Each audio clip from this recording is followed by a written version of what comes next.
الحمد لله رب العالمين والعاقبة للمتقين والصلاة والسلام على سيد المرسلين وعلى آله وصحابه أجمعين. أما بعد فأعوذ بالله من الشيطان الرجيم. بسم الله الرحمن الرحيم. وبالوالدين إحسانا. صدق الله مولانا العظيم وبلغنا رسوله النبي الأمين المكين الكريم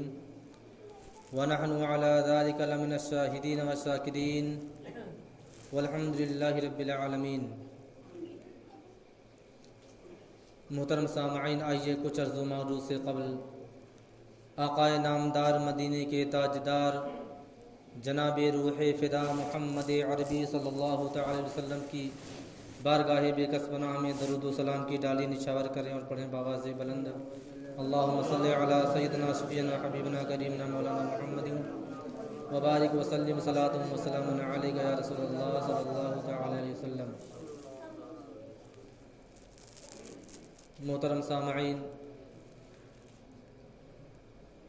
اللہ رب العزت قرآن مجید میں ارشاد فرماتا ہے وبالوالدین احسانا،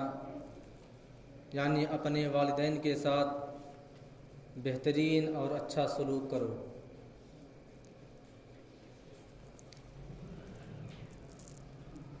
حضرات گرامی، کئی جمعے سے والدین کے خدمات اور ان کی خدمت کو بجا لانا اسی موضوع پر تقریر ہو رہی ہے، کیونکہ اللہ رب العزت نے اپنی عبادت کے بعد اگر کسی کی خدمت کا، کسی کے ساتھ احسان کرنے کا حکم فرمایا ہے تو یقیناً وہ والدین کی ذات مبارکہ ہے.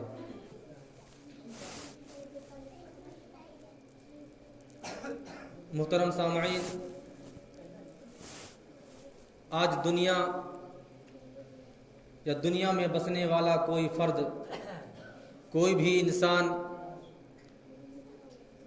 اللہ تبارک و تعالیٰ کی پیدا کی ہوئی مخلوق چاہے جتنی ترقیاں کر لے، اگر اس میں اللہ رب العزت کی مرضی اور والدین کی دعا شامل نہیں ہے تو یقین جانو وہ تمام ترقیاں بے فضول ہیں، وہ تمام آپ کے دولت اور سرمایہ بیکار ہیں. کیونکہ سب سے زیادہ وہ اولاد خوش نصیب ہوتی ہے جس کا قیمتی سرمایہ خرچ کرنے کے لیے ان کے بوڑھے ماں باپ موجود ہوں ان کی زندگی میں. سب سے بڑی نصیب اور سب سے زیادہ قسمت والی اولاد وہی ہوتی ہے جن کے والدین ان کے قیمتی پیسے کو خرچ کرنے کے لیے ان کی زندگی میں موجود ہوں. نہیں تو تمام دنیا کی تمام آرائش، تمام روپے پیسے تمہارے لیے بیکار ہیں. کیوں؟ اس وجہ سے کہ آپ کی ترقی کو دیکھ کر کے آپ کے اوپر آنچل ڈالنے والی اگر آپ کی ماں موجود نہیں ہے تو سارا روپیہ پیسہ بیکار ہے. اگر آپ کی بلندی کو دیکھ کر کے اگر آپ کو سینے سے لگانے والا وہ آپ کا بوڑھا باپ موجود نہیں ہے تو سارا سرمایہ بیکار ہے، ساری سلطنت بیکار ہے. کیونکہ میں نے اس سے پہلے ہی جمعہ میں بیان کیا تھا کہ حضرت اورنگزیب عالمگیر جنہوں نے ہندوستان کی سرزمین پر کم و بیش 50 سال تک حکومت کی ہے، اور آپ خود ہی بیان فرماتے ہیں کہ جب تک میری والدہ موجود تھی اس وقت میری زندگی میں خوشحالی تھی، لیکن جب سے میری والدہ موجود نہیں ہے میرے لیے پورا ہندوستان قبرستان کے برابر لگتا ہے. کیوں؟ آج لوگ اپنے بوڑھے ماں باپ کو پا کر کے ان کو بھول جاتے ہیں. اتنا بھی غیرت نہیں آتی کہ ان کے والدین نے کس طرح اپنے بچوں کو پرورش کی، کس طرح مزدوری اور محنت کر کے ان کو پڑھایا لکھایا، آج اس مقام تک جب پہنچا دیا تو آج ان کی اولاد اپنے والدین کو ہی بھول بیٹھی ہے۔ محترم سامعین، حضرت امام اعظم ابو حنیفہ رضی اللہ تعالی عنہ جو سنی مسلک کے امام گزرے ہیں اور اپنے وقت کے بہترین، قابل ترین اور جید عالم اور فقیہ گزرے ہیں، اس وقت ان کی دور میں ان کے مد مقابل کوئی بھی علم والا، اتنی بڑی شخصیت والا کوئی شخص موجود نہ تھا۔ اس کے باوجود آپ کے اپنے والدہ کے ساتھ ان کے حکم کو بجا لانا اس طرح بیان کیا جاتا ہے کہ اگر آپ کی والدہ کئی مرتبہ آپ ہی کی زندگی میں آپ ہی سے پیشکش کرتی، بیٹا آج فلاں عالم کے پاس مجھے لے چلو، میرے لیے سواریاں تیار کرو اور مجھے اپنے ساتھ لے چلو، ان سے مجھے کچھ مسئلے پوچھنے ہیں۔ حالانکہ اس وقت، اس دور میں، ان کے زمانے میں امام اعظم ابو حنیفہ رضی اللہ تعالی عنہ جیسا قابل ترین کوئی بھی عالم موجود نہ تھا۔ جتنا علم اللہ تبارک و تعالیٰ نے اس دور میں آپ کو نوازا اور عطا کیا تھا، کسی کو اللہ تبارک و تعالیٰ نے اتنا علم کسی کو نوازا نہیں تھا۔ اس کے باوجود اپنی اس بوڑھی ماں کے لیے، اگر ان کی بوڑھی ماں کہتی تھی بیٹا فلاں عالم فلاں جگہ رہتے ہیں، مجھے ان سے کچھ مسئلے پوچھنے ہیں، میرے لیے سواریاں تیار کر دو، آپ بیان فرماتے ہیں کہ میں اپنی والدہ کے لیے سواری تیار کرتا اور خود اس سواری کی نکیل کو پکڑ کر کے میں پیدل چلتا اور اپنی والدہ کو اس سواری کے پیٹھ پر سوار کر دیتا، اور جب اس عالم کے پاس پہنچتا اور میری والدہ عرض کرتی کہ مجھے فلاں مسئلہ پوچھنا ہے، وہ عالم جن کے پاس ان کی والدہ جاتی تھی امام اعظم ابو حنیفہ رضی اللہ تعالیٰ عنہ کو دیکھ کر کے دور ہی سے استقبال کے لیے کھڑے ہو جاتے تھے اور کہتے تھے کہ اتنے بڑے عالم اور میرے یہاں کیسے ان کا آنا ہوا۔ حضرت امام اعظم ابو حنیفہ رضی اللہ تعالی عنہ ارشاد فرماتے ہیں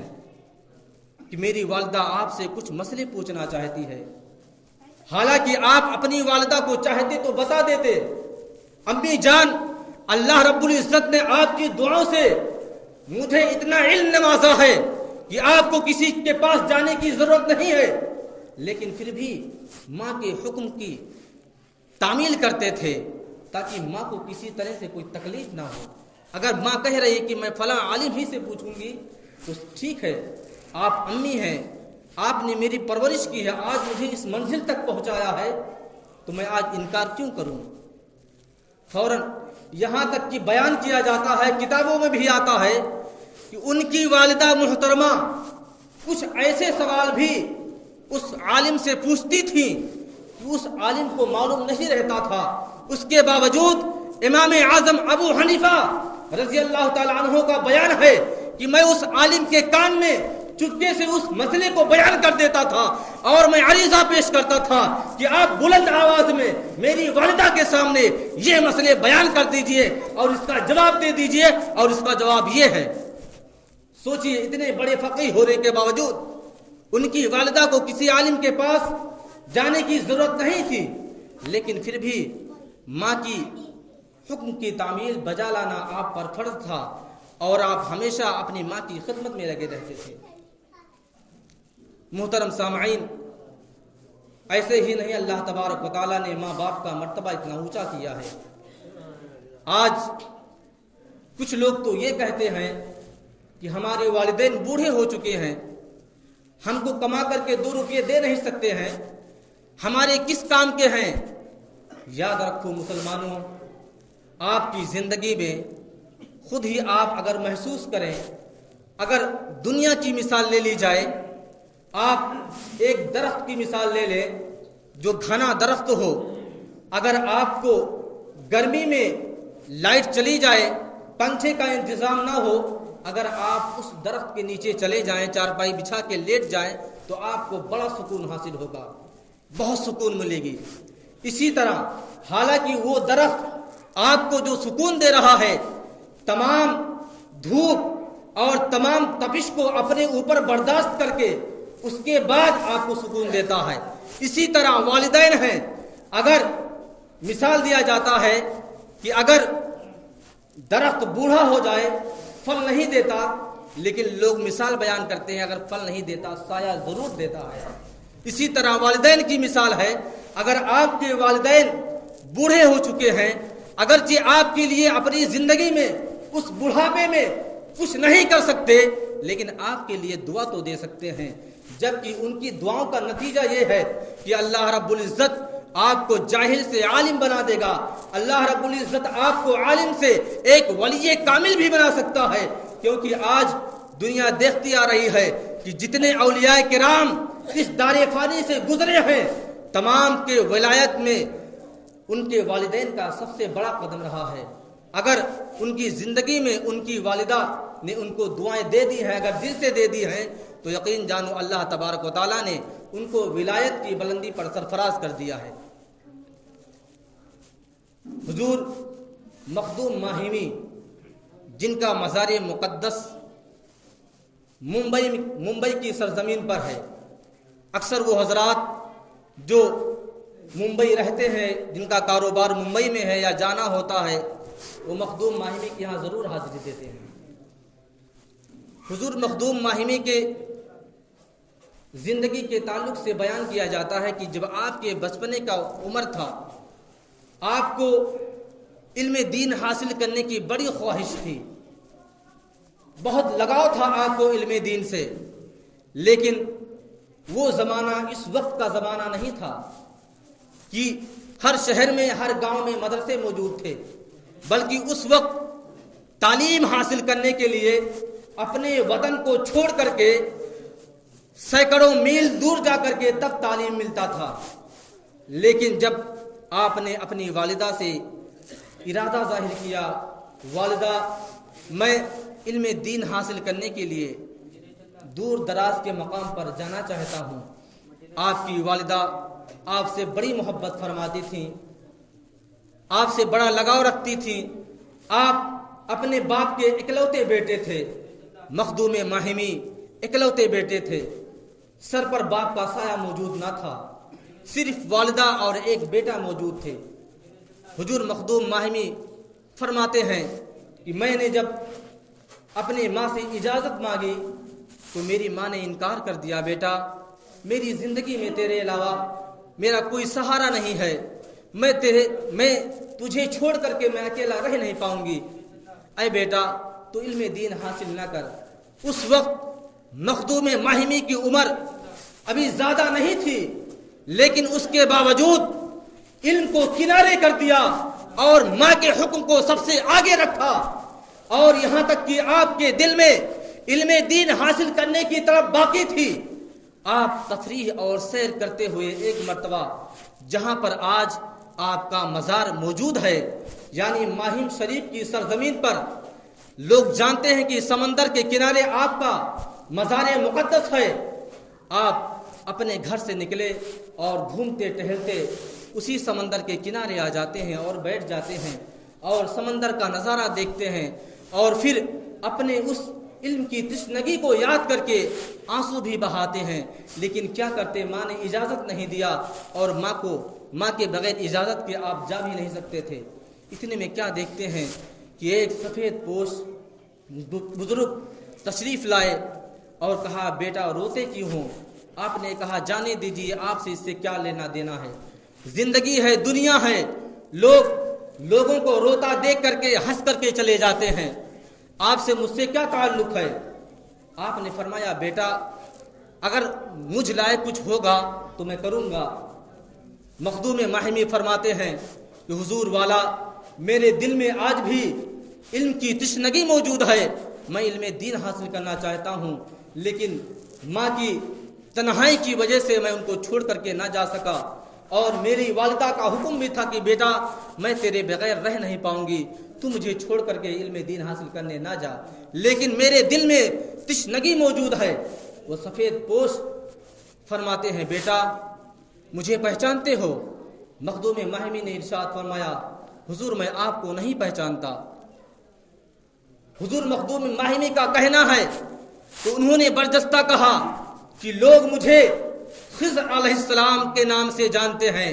میں خضر ہوں، اور اگر بیٹا تم علم دین حاصل کرنا چاہتے ہو تو اسی جگہ پر میں تمہیں روز آنا علم دین حاصل کروا دوں گا، لیکن علم کی تشنگی بھی بجھ جائے گی، لیکن ایک شرط ہے۔ آپ نے فرمایا آپ کی شرط کیا ہے؟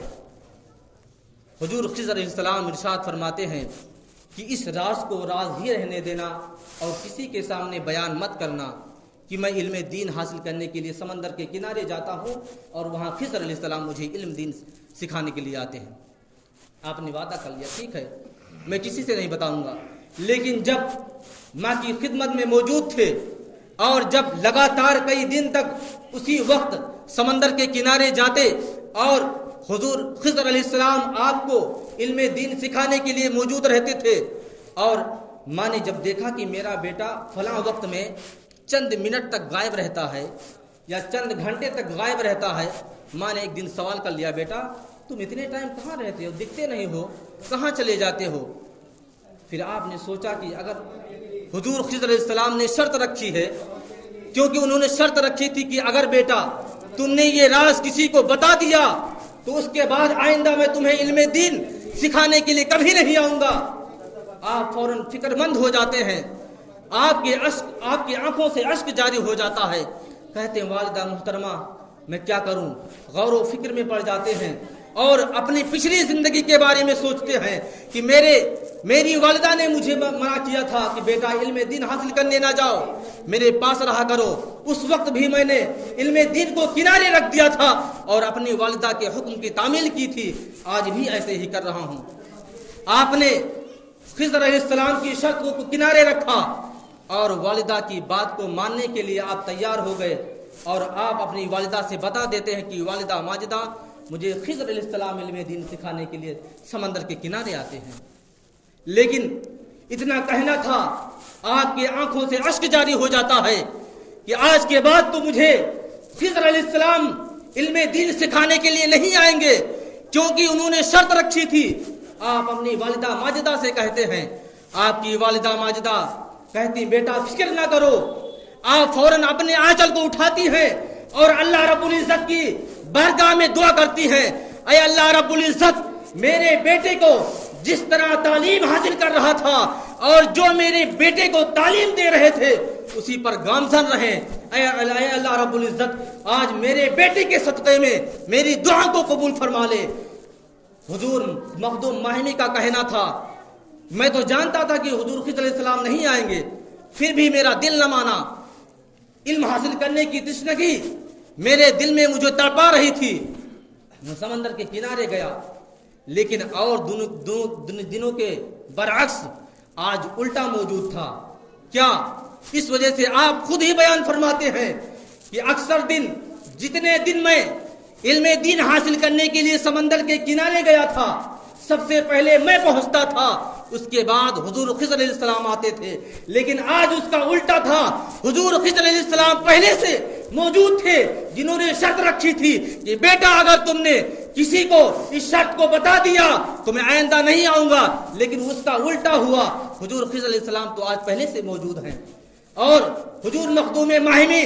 جب پہنچتے ہیں تو فوراً حضور خضر علیہ السلام بڑھ کر کے اپنے قدم کو آگے بڑھا کر کے اپنے سینے سے لگا لیتے ہیں۔ جب مخدوم ماہمی نے اس کے بارے میں سوال کیا کہ آپ کی شرط کہاں گئی تو آپ نے فرمایا میری شرط اپنی جگہ پر قائم ہے، لیکن اللہ رب العزت کی بارگاہ میں تیری والدہ نے دعا کیا تھا، اے اللہ رب العزت میرے بیٹے کو جس طرح علم دین حاصل کر رہا ہے اسی طرح علم دین حاصل کرتا رہے، اور اللہ رب العزت نے آج مجھے کہہ کر بھیجا ہے اے خضر آج جاؤ اور مخدوم ماہمی کو سینے سے لگا کر کے ان کے سینے میں اپنا جتنا علم عطا کرنا چاہتے ہو عطا کر دو، ان کے سینے میں جتنا علم آئے پورا اتار دو، کیونکہ اللہ رب العزت کا حکم ہے۔ چنانچہ ایسا کیوں ہوا؟ ایک والدہ کی حکم کی تعمیل کرنے کے لیے اللہ رب العزت کو یہ ادا اتنی پسند آئی کہ حضور خضر علیہ السلام سے آپ نے فرمایا، اللہ رب العزت نے حکم دے دیا کہ اے خضر اپنا سارا علم اس مخدوم ماہمی کے سینے میں اتار دو۔ سوچو اگر آج ہم اپنے بوڑھے ماں باپ کو چھوڑ کر چلے جاتے ہیں، جبکہ اس بوڑھے ماں باپ نے میری پرورش کے لیے، میری تعلیم کے لیے، میری ترقی کے لیے کتنا کچھ نہ کیا، اور آج اگر اللہ رب العزت نے ہمیں ترقی دے دی ہے تو ہی بوڑھے ماں باپ آج ہمارے لیے بوجھ محسوس ہوتے ہیں۔ مسلمانوں یقین جانو، اگر آپ اپنے والدین کی خدمت کرو گے، اگر آپ کے والدین بڑھاپے میں پہنچ چکے ہیں تو یقین جانو اگر ان کی دعائیں آپ کے ساتھ ہیں تو اللہ رب العزت آپ کو غریب سے امیر بنا دے گا، آپ کو لکھ پتی سے کروڑ پتی بنا دے گا۔ اگر آپ جھپڑ پٹی میں رہتے ہیں تو اللہ رب العزت آپ کی ماں کی دعاؤں کے صلے میں آپ کو بغلہ عطا فرما دے گا۔ اللہ رب العزت کی بارگاہ میں دعا ہے کہ اللہ رب العزت ہم تمامی مسلمانوں کو نیک بنائے، ایک بنائے، صراط مستقیم پر چلنے کی توفیق و رفیق عطا فرمائے، اور خاص کر کے اپنے والدین کی خدمت کرنے کی توفیق و رفیق عطا فرمائے۔ وآخر دعوانا الحمدللہ رب العالمین۔ السلام علیکم۔